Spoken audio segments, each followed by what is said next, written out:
The Houston Rockets are 2-0 so far in the preseason. They're playing a lot better brand of basketball than this past year. So we're going to be going by player analysis. Going to be talking about Ime Udoka as well. And just going to be talking about this new Rockets team and how they look as a whole. So stay tuned for this episode of Bradeaux and Will Show. You don't want to miss it.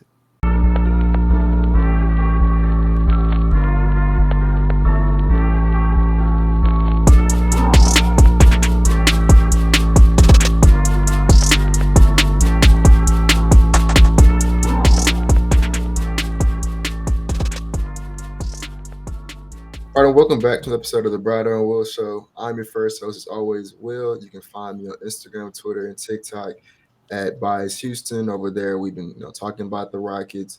Had a texting game today. We talked about that. All the post game spaces after every Rockets game, and sometimes even a halftime space. All will be over there. So if you want to tap in with that type of content, that's where you can find it at. I'll quickly shout out the Bradeaux and Will page on Instagram, Twitter, and of course YouTube. We appreciate the support you guys have been showing us on that front, and continue to like, comment, and subscribe. So, appreciate y'all for doing that for us. And I'll pass it off to Brad. Yeah, as always, y'all know where to find me at Bradeaux NBA on Instagram, Twitter, TikTok, all that good stuff. Got y'all favorite highlights, stats. Of course, Twitter Spaces are back with the Rockets games back in action, so you don't want to miss those as well after a Houston Rockets game. But this episode, as I said in the intro, we're going to be covering this Houston Rockets team first two preseason games. They've looked extremely good. They've been hooping, and it's not just it's just preseason. No, this team is actually running plays. They're not ISOing anymore. This is a lot better brand of basketball. So I'm excited to see what they look like in the regular season. But we're going to talk about what they've been doing this preseason, of course, and I'll kick it off to Will, and he's going to set us up. The first thing we want to talk about pertaining to preseason, of course, is the head of the snake himself, Coach Ime Udoka, and just kind of what our thoughts have been on him, this season or something this season to start preseason, and just immediately we kind of noticed it from the very first game, and especially in the second game, it's night and day, a different brand of basketball the Rockets are playing right now compared to last season. I do want to go ahead and put the caveat on everything I say by saying that it is just 2 games of preseason. So like this isn't, it's one, it's a very small sample size, and 2, it's preseason. So I do want to put that bit of a caveat on it. But I'm gonna shout out F Tank Frank on Twitter. If you don't follow him in the Rockets Chop Shop, you may have to follow them. He tweeted this morning. He says, according to Synergy in the preseason so far, the Rockets are the 3rd ranked offense, the 2nd ranked defense, the 8th ranked transition offense, and the number 1 transition defense. And like once again, 2 games of preseason, but bro, that's like quite literally night and like different than what we were last year. If nothing else, the transition defense, I think we would have been like dead last in transition defense last year. So to go from like literally the worst transition defense team in the league to the best transition defense team in the league, like I said, through 2 games of preseason, night and day. The ball's moving a lot better. Guys there's a lot more like actions. It's not just, we're not going to just watch one guy dribble all day. Everybody else just kind of stands off to the side and catches and shoots. That's none of that. It's movement. I think defensively, that's been the biggest change is the defense obviously isn't perfect because the guys are still learning how to play defense under this new scheme, but it looks a whole lot better, bro. Like, and not even just with the defense, but like with the effort. Like, I have not seen this team take as much pride defensively in these last 2 games since James Harden was here. Like since that last contending team, I think that was the last time I saw a team take defense seriously. We have not watched a Rockets team in about 3 years go out there and give as much effort and just like have no quit defensively like they did those 2 preseason games. And so, like I said, man, it's quite literally night and day compared to last year.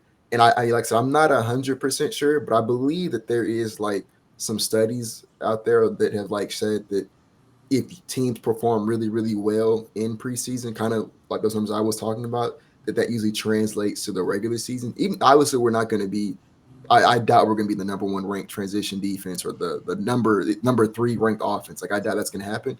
But if that just regresses to like a median outcome, just a fit, like say we're the 15th ranked offense, that obviously is a huge upgrade from last season, and I think that would be a place where everybody could really be happy with, and I think that would put us like literally right on track to be a contending for a play-in spot this year, which like I said, I think is what everybody kind of wants from the season anyway. So Yeah, like Ime Udoka has already 2 preseason games. He's shown us a lot more than what we're used to in just 2 games.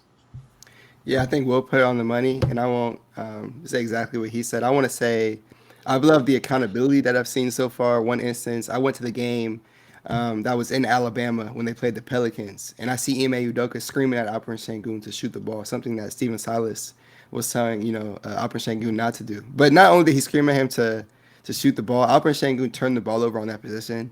Ime Udoka then went on to pull Alperen Sengun out of the game because that was a bad play at an open shot and tried to force something. I like accountability, not just for certain players. Last year, Alperen, he got the bad foot. He was always, getting pulled for stuff. But this year, it's not going to just be him. It was just an example. A lot of guys, if they make a bad play or the effort's not there, they're going to be getting yanked out the game immediately because, 3 years of bad habits, you have to end that somehow. And accountability is the first way to do that. So I've been excited about that. And then just as a whole, I mean, the rotations, the defense, everything just looks a lot better. The playmaking, only 9 turnovers in the first game. This Rockets team turned the ball over the second highest rate in the NBA this past year. So it was great to see them take care of the ball on that front. And they had 34 assists against the Pelicans. They're moving the ball. They're running sets again, as I said earlier. They're not running ISOs. Every single play, or every single time down there, they're running something. It's just not a fast break. So I've loved everything I've seen so far. Again, it's preseason. We have to keep saying that. But I'm hoping they capitalize it. They capitalize on it in this next game against San Antonio. But that's what I have to say about the coaching staff. I've loved what I've seen so far. No complaints. Moving on to Jalen Green next, another, like I said, head of the snake for this team coming into this season. Quick disclaimer: Jalen Green isn't going to play tomorrow against the Spurs. He's been rolled out with what was it, like some toenail issues or something like Yeah, that. toenail issue. I hope Yeah, you'll be so okay. yeah, obviously nothing serious. It's probably just an excuse to give him a night off or rest. As a matter of fact, I think they said that he might have been like I heard people say he might have been like hurt leaving training camp. So this might be just somewhat of a way to like keep him healthy on precaution. Which I guess kind of leads me to my what I was going to talk about with Jalen. Jalen has his jumper hasn't been falling in preseason, right? He was like when it was like 1 of 5 from the free throw line that very first night. Yeah, I don't think he's made a single three yet. Like not to my knowledge. just about anything that's required him to flick his wrist has not necessarily been the best. He But did hit a jump shot off that Jabari I know exactly what little you're action talking they about ran. That too. was nice. But yeah, that was it. Yeah, Like, it's like, but he hasn't really been hidden. But for me, it's like I'm not concerned about that because we've seen Jalen do that for 2 years now. That he like, I don't expect him to all of a sudden not be able to score the basketball or not be able to shoot. Because considering he's literally been doing that for 2 straight seasons now. Like I said, I think there might be something bothering him. Maybe some knick-knack injuries, or maybe he's just kind of playing himself back into game shape, whatever it is. Um, Him not being able to hit a free throw or a jumper in preseason obviously isn't what you want to see, but it's not concerning to me. What's really encouraging for me though for Jalen Green is the process in which he's playing, right? The decisions he's making on the court. Last season we saw Jalen Green. He was actually like really solid as a playmaker, particularly finding the roller, working that 2 man game with Alperen Sengun. But a lot of his issues, when that wasn't the case, was he would settle for really bad shots, or there would be other things that he would just miss or not pick up on. There was like, man, it's right there. You just gotta just see it. And he's seeing those things now, right? Like there was guys cutting he was finding. The 2 man game with Shingun is still like clearly there. That they those guys have, I think, probably the best chemistry on the roster. They're able to play off each other really well. Um, Even when it's not Shingun, right? Like he's found Jabari a couple of times now. Like he's been able to get a lot of guys involved. He's not taking like bad shots. Like I think every shot he's taken has been within the flow of the offense. He's not forcing anything. He's not forcing himself or forcing shots up. It's within the flow of the offense. They're good looks. They're open looks. And when it's not there, he's swinging the rock. The ball is moving. You know what I'm saying? It's not staying stagnant. It's not just dribble all day. He's getting to the rim pretty consistently. Like I said, he's not knocking down his free throws, but he's getting to the line. He's getting free throws. As a matter of fact, just about any time he's driving to the rim in preseason, it's either been a foul or a made bucket every single time. So, like, you know what I'm saying? When he's putting pressure on the rim, it's been good things are usually happening out of it. And so, yeah, his jumper isn't falling. His defense is still like you can tell he's I think he more than anybody else is learning how to play defense with this new with this new scheme and new head coach. But outside of that, like I said, I've enjoyed what I've seen from Jalen so far. I think the process in which he's playing it has been a whole lot better. And if we assume that his jumper is going to regress to where it was previously, which I'm confident it will, and then you assume that as the season progresses, he'll also pick up a bit better defensively. I mean, I don't see how the guy doesn't take a year three leap just from what we've seen. I think all the little things that we wanted to see from Jalen in the past, that's like outside of these, I think he's done so far. So yeah, I've been really impressed with like I said the process he's playing at. Yeah, Jalen, outside of the jumper being off, which isn't a concern to me. Again, 2 games into the preseason, free throw shooting, yeah, he was missing them. Jumpers haven't fallen, but as Will said, we've seen this guy shoot before. Despite you're looking at his numbers, like his percentages have been bad. He's gonna be getting better looks this year, so I'm expecting that percentage to still increase. So I'm not concerned about the jumper. We'll see what he does later on. But outside of that, I think his footwork going to the basket has improved. He's still shooting 47.4% from the field right now, and that's while shooting terrible from three. So he's getting to the paint Actually, really pretty well. impressive. He's drawing a lot of fouls. And again, that's something that he worked on this offseason. Deceleration, footwork, moving to the paint, making sure he's not wasting a single step to the basket. That's something that I've seen improved. He looks really good around the rim. Defensively, I've seen him, give up a few line drives here and there, but the effort, I think the effort has improved as well. With this entire basketball team. Again, that starts with coaching, and I've seen Jalen increase his effort on that side of the ball, which is, it's good to see, of course. And then lastly, as Will said, the playmaking looked really, really good in that first game. I thought he made a lot of good passes. The box score won't show it, but he made a lot of good reads, driving downhill. One to Jae'Sean Tate for a cut, and then mostly to Alperen Sengun. So Jalen, looking at his numbers as a whole, I don't know. Again, it's been 2 games of the preseason. I'll probably say that 20 times this podcast, but I'm not concerned about how much he scores this year because this is a team that's actually playing like a basketball team. It's not just ISO, ISO, ISO. So I don't know if he's gonna go out there and put up 25 through 30 points a game. I could care less about that. I just think there's gonna be a really high efficiency increase with him, and that's what I'm looking forward to. But as a whole, the goal with him is to be an all-around basketball player, and I'm starting to see some more of that this year. So hoping that he continues that. But that's what I'd say about Jalen Green. I'll let you take over the next one first Yeah. as well. Jabari Smith, who I think has been the Rockets' best player, which is I think shocking to a lot of people, myself included. I did not kind of have that on my bingo card that he would actually be the best player on the court for the Rockets through these two preseason games. So, Brian, what have you seen from Jabari Smith that's kind of stood out to you so far? And like, I guess, do you agree that would you say he's been the best player for them? Yeah, I would easily say Jabari has been the best player. I thought he was the best player in the first game until Cam Whitmore started going insane. But first game, Jabari came out with 15 and 7, shot really well from the field, looked extremely comfortable getting to his spots. Ime Udoka was allowing him to thrive, not only in the post but in his other areas as well. He only took one three, and it was a pull-up three in that first game, and cashed it. This past game, he came out there and had 22 points and 9 rebounds in 23 minutes of play while shooting 9 of 13 from the field, 4 or 5 from three. Just looked automatic. He had one play where he got the ball in the post, and he just got the ball, turned around, hit a post fade, and it just looked like the most comfortable thing in the world, especially for a 20-year-old to be able to hit that with that amount of confidence is really ridiculous. So this is a guy again drafted as a 3-and-D guy who's a lot better putting the ball on the floor. Defense is looking better. He's playing a lot stronger. Ball handling has improved, and he's shooting like he's supposed to be. Again, in college, 57% on uncontested threes. And he had a lot of bunch of open threes in this past game, and he was catching them. That's what he's used to doing. I can't get mad at one bad rookie season from a 19-year-old. I think he's going to gel into who he is as a player and a shooter as his NBA career progresses, and we've been seeing that. Last 20 games of his rookie season, he played really well. In the summer league, he played like the best player in the summer league, and now in these past 2 preseason games, he looks like the best Houston Rocket. So we'll see. I like the trend I've seen from Jabari, and look, if we get this Jabari Smith Jr., if he is the best player on this Rockets team, that's a great thing. That's a great thing. Some people would say, "Oh, that's not good." No, if Jabari is the best player on this Rockets team, and I'm expecting everybody else to play to the level that I would expect, then this team is going to be extremely good. It's a really good basketball team if Jabari takes that kind of leap, especially with the ceilings that a lot of these other Rockets have. So I'm absolutely loved everything I've seen from Bari so far. I agree. Like I said, I think he's been by far the best player Um, I think we're seeing kind of the benefits of guys accepting or recognizing that they're not too good for like summer league, or they're not too good to get in some extra reps. Not to throw shots at anybody who didn't do that, but I do think that like Jabari recognized, hey, I didn't have the rookie season that I wanted to.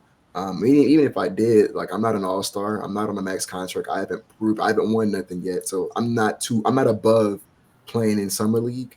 I'm not above showing up to these optional workouts. I'm not above like staying in the gym all summer just because I was the number 3 overall pick, and I'm supposed to do great things in the league. Like I'm not above any of that. And I think we're seeing the results of that mentality paying off. Because I think more than anybody, he looks prepared for this season. I think that him staying locked in all summer has prepared him for this season. He came in immediately, like you said, Brad. He's not missing open threes no more. That was like the biggest thing with him, was like, when you're open, knock them down. You know what I'm saying? We're not asking you to, be this insane shot creator, taking these Steph Curry half court fall away threes or nothing. But if you're open, knock them down. And he's like money now. Like that's what I want it to be. I wanted it to be where, like, if that guy's open, I'm like, oh yeah, it's going. Like we're Rockets fans. We watch the Warriors. Klay Thompson has an open three, it's going in. Like Yeah. we're go back on defense. It's going, like, that's how it should be with Jabari. Like, go ahead and get back on defense, because he's not missing that. And so far he's showing us that. And then the biggest thing for me, I said it in summer league. I talked about it a little bit over the summer as well. Every time I watch Jabari play, he's coming back with something I didn't know was in his bag. Every single time. Like in summer league, he had the play making out the post that he did a couple of times. Did not know he could do that. Coming into preseason now, bro, he's getting like a lot. Like you can tell the dividends of that yoga he did this summer is paying off. He's a lot more flexible, and he's getting a lot closer to the earth. Obviously, he's not on like no Kyrie Irving level where he's like parallel to the court, but he's getting a lot lower. He's bending a lot lower than what, like, I didn't think he was gonna be this fluid, coming out of Auburn. We didn't see this from him last year, where he was able to, like, he performed a dribble, like he was the recipient of a dribble handoff with Alperen Sengun and rose up in the mid range for a pull up. We didn't see him one. We didn't call no plays for him to do that last year. But even if, like, let's say we did, bro, we didn't see no fluidity from Jabari to come off that handoff like the way he did. Like, that's something that, and I know it's like a really low bar, but I mean, that's impressive to me, man. It's considering everything else he's going to be doing. He's going to continue to develop as a defender, and be a knockdown shooter. If he's able to be able to come off, handoffs like that and rise in the mid range to that degree, or maybe even get all the way to the rim now, I mean, he's going, like you said, Brad. I don't.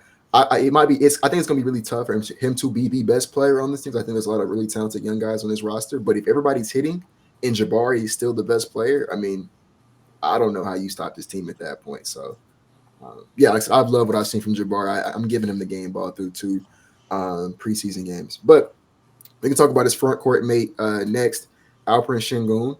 And I'll quickly go here. I think Shingun is maybe next to Jalen. I don't think there's a single person who's going to have to adjust to the new system more than Shingun.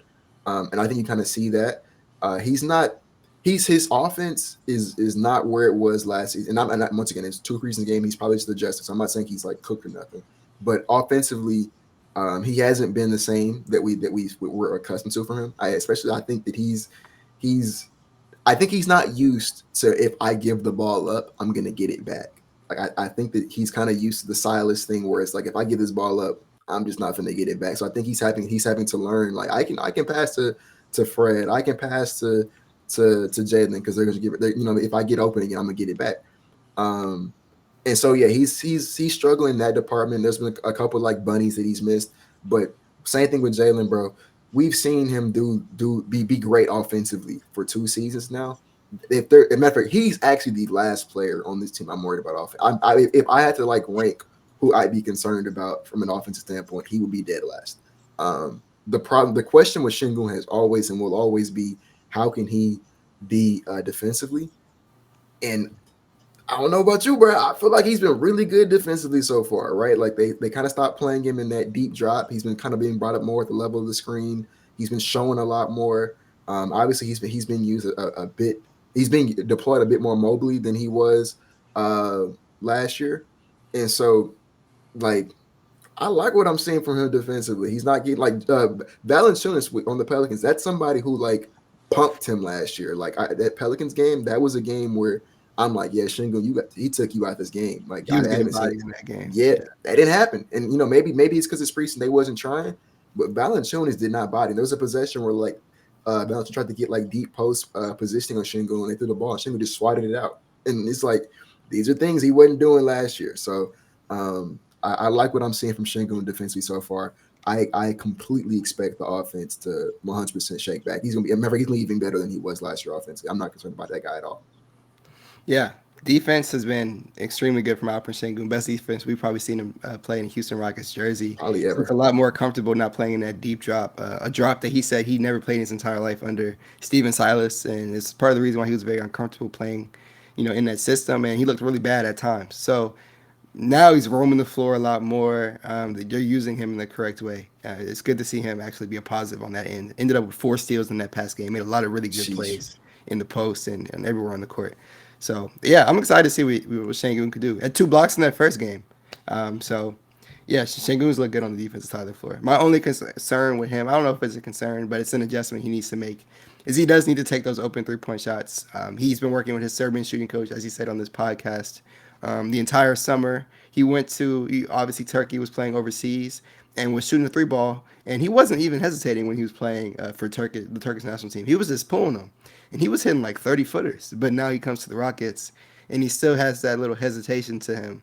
And as I mentioned earlier, he got pulled from this past game for not taking an open three and then turning the ball over. So I think that's going to be a part of an adjustment for him. Just taking those open threes, not hesitating. If it's open, just pull it. And the defense will have to respect it eventually, because I do really believe he is a good shooter. And that percentage is going to increase this year as long as he's not hesitating and doubting himself. But yeah, I'm not worried about Alperen Sengun offensively. He's going to be fine. They're going to be running through him a lot more, a lot of actions. Um, Assist numbers will probably skyrocket. He's at 3.9 last year. He'll probably be above 5 this upcoming year. But yeah, I'm not concerned about him. He's I looked good think to me. that's for sure the Silas tax, that hesitating when he's open. He's every time I think he's probably in his mind replaying, oh yeah, I'm not supposed to shoot this. Coach doesn't want me to shoot this, and now he's having to learn like, oh wait, Yeah, coach does want me to shoot this, which is also crazy because people was kind of saying that they thought it was good that Shingun was told not to shoot. Now here comes Udoka saying he should shoot. So yeah, yeah. ridiculous. But on to the next name. Bradeaux should take this one away as well. Your guy Dillon Brooks. He's been making some news headlines for himself these 2 preseason games. Mainly because in game 1 he was ejected in the first 5 minutes of the game, First 5 minutes, man. First on five what I minutes. thought was a pretty soft ejection. But It was. yeah, Brad, what do you think about Dillon Brooks in 2 preseason games? So, I mean, Dillon Brooks got paid to play defense and bring energy and effort, and that's what he's done. Dillon has looked really good on the defensive side of the court. He's running around everywhere, being a maniac that he is. So I have no complaints from Dillon Brooks on the defensive side of the ball. I think he's brought energy, and it's been infectious. We've seen guys like Tari bring a lot more intensity. Jae'Sean, just the entire team. Like, you have Dillon on the floor with a bunch of other defensive playmakers, and it kind of just stands out how good this team is going to be defensively opposed to last year. Just bringing in one guy who's all defensive, and it's just literally crazy. He's a Patrick Beverly kind of guy. He's just he breathes each sleep, like getting into the other player's head. So just instilling that into the other players on the team, that's I feel like that's been making a difference. But on offense, Dillon hasn't really been shooting the ball that much. Through the first 5 minutes of that game before he got ejected, he didn't take a single shot. They only took 2 shots in the first half of that Pelicans game. I forget how many he shot in the second half. It wasn't that many, but he hasn't 3. really been shooting. How many? Just 3. He took 5 total shots. So he's taken 5 shots so far, and a big concern with signing Dillon Brooks was, he came out and said he wanted a bigger role, offensively. He wanted to take more shots, and this is a guy who was one of the 2 most inefficient players in the NBA this past year. So when a guy like that says, "Hey, I want to take more shots, I want a bigger role," that's going to be concerning, which is why a lot of Rockets, fans were concerned when he was brought onto this team. Me though, I personally think that Dillon's not going to be chucking shots like that. I thought when they gave him that huge contract, a contract that no other team was going to offer, Dillon was just going to buy into winning games. That's his incentive. His player incentive every year he has a contract with the Rockets is making the playoffs, $1 million.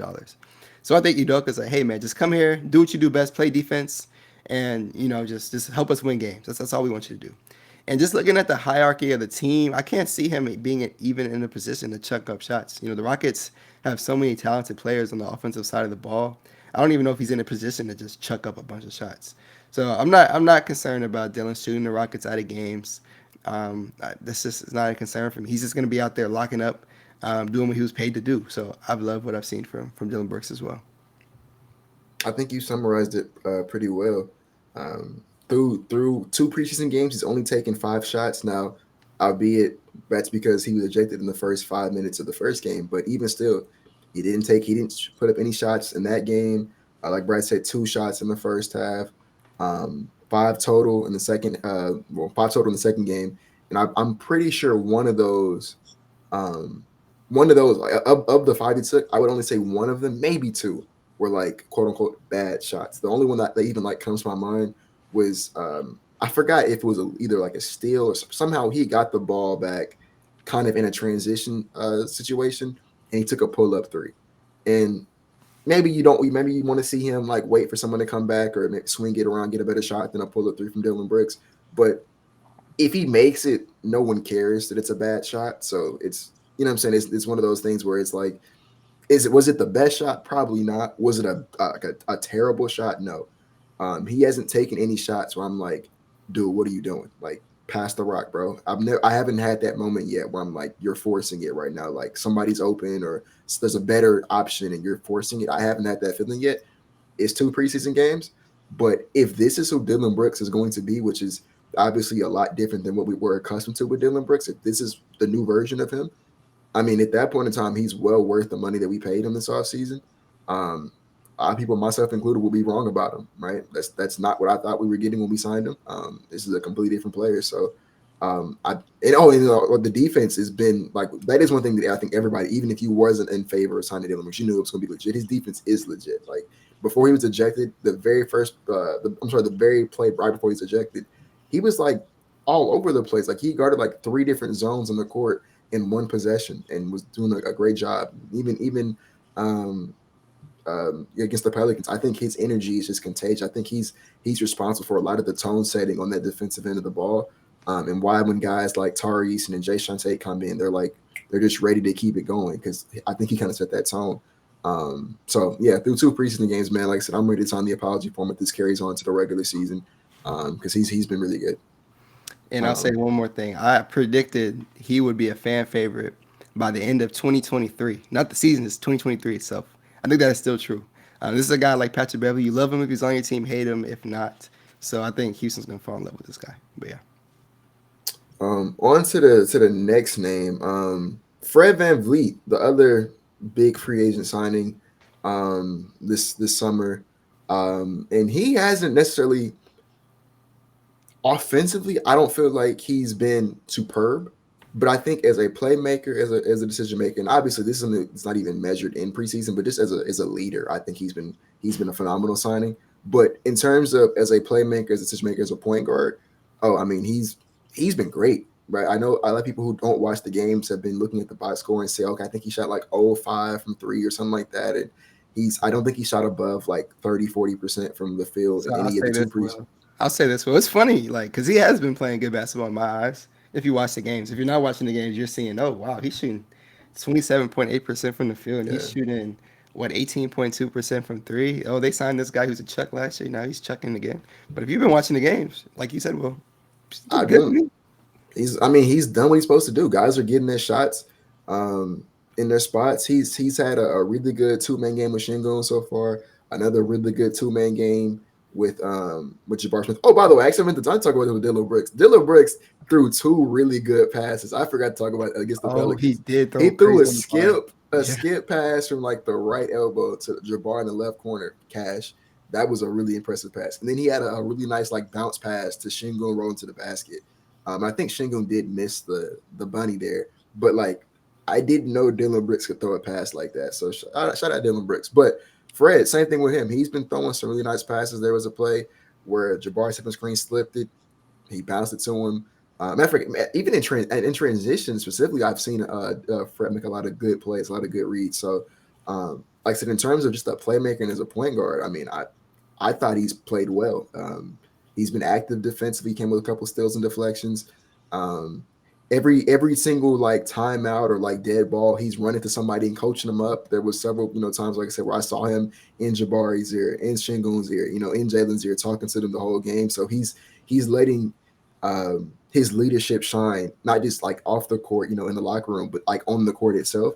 And so you combine that with what he's bringing to the team in terms of the table setter, and then of course I expect his jumper to somewhat shake back. I'm not gonna say he's gonna be, because he hasn't necessarily been the world's most efficient player in times past, but I do expect him to be a lot more efficient than what he's been. Um, you put all those things together, bro. I'm not like, I don't know about you. I'm not tripping on anything that's with Fred. I think he's been worth the money so far. Yeah, Fred, this is a guy who's going to turn the ball over, one time per game since he's been in. Again, 2 preseason games, 2.5 steals a night. He's been facilitating extremely well. He's been finding Bari in his spots, cutting to the rim. And it's just like a different pace. Would be the biggest. Um, it's been the biggest thing for me. A different kind of pace, a comfort feel at the point guard position. Everything just looks a lot more poised, in control. The offense just looks better. And he's at the forefront of it, and that's what's most important of a basketball team. Fred likes to call himself an extension of the coach on the court, and that's what he's been. In my eyes, really good defense. Offense has been good. The jump shot has been off, yes, but I thought he's done an amazing job of controlling his offense. And that's ultimately all I have to say about Fred so far. That's what he was brought in to do. I know you say, oh man, we signed Fred to the max. You're thinking back, to the offseason. But just having a guy who can help everyone from a leadership standpoint, who can control the game offensively and still play really good defense, he's probably gonna be worth every penny by the time his contract is done, just from the help that he's gonna bring to this team. So I've liked what I've seen from him. Obviously, he can't go in the NBA season shooting 28% from the field and 18% from three. But again, no one's expecting him to shoot that poorly from the field. He'll be fine. But yeah, I've been impressed with Fred VanVleet so far. What have you thought about the other point guard on the team, Amin Thompson? He was the next on the list. The other point guard in the team, I'll talk about his past game in a second. But first game, I thought despite shooting 1 of 9 from the field, um, I thought outside of shooting the ball, I thought he was kind of comfortable out there, especially defensively, playmaking. I thought he was comfortable. He's an all-around basketball player. He grabbed 9 rebounds in 21 minutes. No other point guard has grabbed 9 rebounds yet in the preseason. And Alma did that in 21 minutes. A 6'7" guy with that kind of bounce and feel for the game, he's gonna be grabbing a ton of boards. And when he gets those boards, he's gonna be pushing the rock. So I'm excited to see that. The Rockets are gonna be fun to watch in transition this year when he's on the court. But in that first game, he was hesitant attacking the rim. I did notice. Very hesitant attacking the rim. He had one play, he could have yammed it. Man, I'm talking about he could have tore the rim off it, but instead he went up for a layup and it got blocked. So that was like, okay, he just got to get comfortable with the game. Now fast forward to game two, and he looked a lot more comfortable out there offensively. Hit a three ball, it looked pretty good.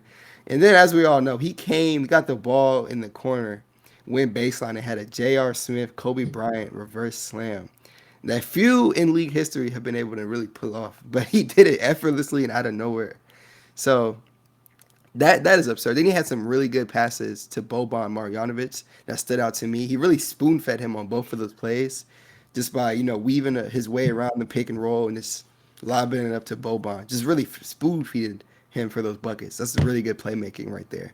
But Alman, he looked so good in that second game. Again, who am I least concerned with on this team, like ceiling wise? Alman Thompson. Alman Thompson's gonna be perfectly fine. He's not busting. There's no way in hell that man busts. It's because of his work ethic, what he brings to the table, his athleticism and size. Yeah, no, he's gonna be perfectly fine. If he's hitting those jumpers as well, then yeah, good luck to the league. But if he's playing like he did that last game, then yeah, like I said, good luck, because that's a hell of a basketball player. And the Rockets are gonna have to try to find a way to play him 30 minutes a night, 30 minutes a night, because he looked really good. Yeah, I think that first preseason game, I think he was a little flustered and maybe a little bit uncomfortable. He may not have been as adequately prepared for his first NBA action, at least mentally. Not necessarily saying he didn't prepare himself physically, but maybe mentally he wasn't as prepared as he wanted to be, because he was playing. Like I said, he was playing kind of scared, in my opinion. There was times where he would just lose the handle, and it wasn't because of like some insane defensive pressure. He just would lose it. He had some, like such questionable turnovers. He missed a lot of easy finishes that we know he can make. And so it was stuff like that where I'm like, okay, I think that this is just a 20-year-old's first time playing in front of a stadium in the NBA. He's probably a little flustered. That's what preseason's for, is to get those early game jitters out the way anyway. That's kind of what we do this for. And so I do think that after game one, going into game two, I thought that he was really good in the second game. As Brad touched on, he was able to impact the game from a playmaking standpoint, which is like I think first and foremost the most important thing with him is can he like successfully impact the floor as a floor general, which I thought he did a great job of doing. He was finding guys in their spots. The offense didn't stagnate with him out there. They were still flowing. It was still going really well. And he's like I said, he's finding ways to play off of and play in different situations. Like sometimes he's playing with Jalen, sometimes he's playing with Fred, sometimes he's playing with Tate. He's playing with all these different lineups. He went from playing with like Jock Landale to playing with Boban and Jeff Green. And I think that no matter what, like despite the lack of consistency in terms of the lineups, I think he's still been able to, find ways to succeed with different guys in those lineups. So that's really impressive to me.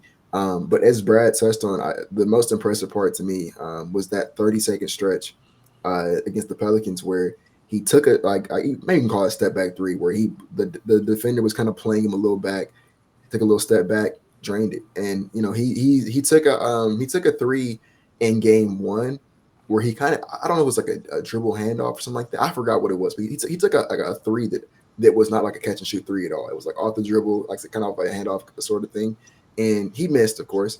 But for me, the important thing for Min Thompson right now is not the percentage that he makes. It's that he's putting them up. I just want to see him shoot them and shoot them. Like if he can get, let's say he's playing by 20 minutes a night, put up three a game. Just three of them when the defense disrespects you, is not playing you earnestly. Just put them up and let them know I will shoot them. Because you're going to make one of them, right? It is evidenced by the fact that he made one against the Pelicans. You're going to make one of them. His form is already looking a whole lot better than it did over the summer when we first drafted him. You can tell he's been in the gym with Ben Sullivan.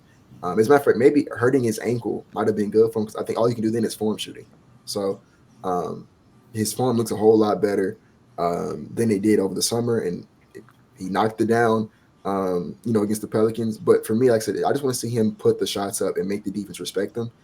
So I'm confident that with repetition, they're going to start falling. So I'm not concerned about that. So him shooting the three, great. As a matter of fact, I think I guess while I'm doing this, can you look up what he shot from free throw? Like, I want to say he hasn't really been missing that many He's free shooting throws. really well from the free throw line. I can pull it Yeah, up in a quick yeah. second. And then so the second play of that 30-second stretch was of course the baseline, like kind of like windmill, I don't know what you would call it, dunk that he had, against the Pelicans. And same thing there. It's like it's just showcase. I mean, he showed you everything that he can do. Right? He can read the floor, make passes and make reads that very few guys at his size and athleticism can make. Then he showed you the athleticism, the ability to drive from the baseline and rise up the way that he did and slam it the way that he did. Like there's not many guys who are as athletically gifted enough to do that. And then, for those of you who were concerned about the jumper, he's taking threes. He made one of them. And then on top of that, like when he's getting to the free throw line, which he's doing, I wouldn't say regularly, but he's getting there a good amount of times. So he's taking 10. He's taking 10, which is good. He's hit 8 of them, which is really good. He's only missed 2. Yeah. And like, come on, bro. Like we not saying there's plenty of guys in the NBA who are good free throw shooters who aren't good 3-point shooters, but usually a good indication of someone who's going to be a good 3-point shooter is the form what they shoot with. And if he's able to have good form and knock them down to the free throw line, I mean, just with repetition, with time, with practice, I told you, I'm not concerned about Amin Thompson's jumper at all. He's going to be perfectly fine in that department. So I love what I saw from him so far. I'm excited. I think he'll be the one who gets the start in Jalen's absence. Maybe him or Tari tomorrow night. So I'm excited for him. Even just with Jalen not being there, he's going to be the second guard on the team. So I'm excited to see him kind of get more of a responsibility. And also shout out to Udoka for leaving him in the game against the Pelicans. I think that letting him get that rhythm and getting comfortable out there is going to pay dividends. So I thought that was really good. But as we kind of start winding down the stretch, you got Cam Whitmore next, who I'll touch on very quickly. Other rookie from this class, Cam Whitmore. We talked about this in the space. You know how in Jalen's rookie season, how we were like, Jalen, go score. Like stop passing the ball, stop standing in the corner. Go get a bucket real quick, bro, because like you're being too passive. You don't got to worry about that with Cam. Cam is Not gonna at get all. his shots up like it doesn't matter if he's playing 20 minutes tonight, he's playing 2 minutes tonight. Cam is gonna get up shots. He didn't really check into like late in the Pelicans game, and like the very first thing he did was get a bucket, like And Will, immediately. he took 8 shots in 8 minutes in that game. He's gonna get his shots up. He gonna get his shots up, bro. So like that's one thing you don't have to worry about with Cam Whitmore. He gonna get his shots, right? And he's like the definition of instant offense. You can put him in for 2 minutes. He doesn't need no rhythm, don't need no warm up. He doesn't need a bunch of practice shots. There's some guys out there you got to kind of jump start with like an easy layup or like an open jumper. He don't need none of that. He's just coming in. He's getting buckets immediately. And so for me, the biggest thing with Cam is keep that aggressiveness, keep being yourself and being, like I said, being an instant offense bucket. But there's also like, and he didn't do this as much second game, but especially that first game, dude, there were so many times where an extra pass and there's an even better shot. Just made one simple pass. There was the possession when he was in the corner. I think it was Jabari. It was like wide open. I'm like, bro, just swing it one more time, Cam. And Jabari got a wide open three. And so just him learning to make those extra passes, reading the floor, making not even saying making no skip pass, nothing complex, but just the very basic like next level reads that are right there to him. If he can make those and keep that same level of aggression in shot making, I don't know how you keep him out the rotation. I don't know how. He's a good shooter. He's super athletic. He had that insane dunk that he had in transition. Like it's gonna have to keep a guy like that off the floor if he's able to balance that scoring and, like I said, recognizing when one of his teammates is open off of that scoring gravity. So yeah, I love what I see from Cam. I think that he should be fighting for a spot to play like regular rotation minutes come regular season time. Yeah, I think Will's analysis was on point. I'll just say the athleticism pops so much when he's out there on the court. That alley oop dunk he had against the Pelicans was just really absurd. It's like almost, I hate to say it, but it's almost Vince Carter-esque. The way he hung in the air and then slammed it while he was still like above the rim. It's Like effortless. it's effortless bounce, and he just turned 19. Like the kid's a bucket. Again, as you said, you don't got to worry about him putting up shots. He's shooting 50% so far in these first 2 preseason games, hitting some impressive threes as well. So this is a guy who's going to come in, hit the three for Houston. Then he's going to be really good. A guy that you would think should hit the rotation. I don't want to pin him against Jae'Sean Tate, who I'll speak about quickly in a second. But right now I'm looking at that backup unit, looking like Thompson, Cam Whitmore, Jae'Sean Tate, Tari Eason, and either Jeff Green or Jock Landau, whoever you want to throw out there, depending on the matchup. But I think Cam he's looked like he's earned a spot, not only through training camp but on the court as well. He looks extremely good, and it's funny to see everyone complain on Twitter, other fan bases, how man, why didn't we pick this guy? He fell to pick 20. And Houston was blessed that somebody made up that injury nonsense about Cam, and that's why he fell to 20. So Cam looks good. I'd like to see him in the rotation. Interested to see what he looks like in the rest of the preseason games. But yeah, well, we only had 2 more players to quickly talk about, correct? Yeah, one of them you can take it away was Jae'Sean Tate. Yeah, Yeah. yeah. Jae'Sean Tate, again, a guy who some people may or may not want to see in the rotation. It's almost 50-50.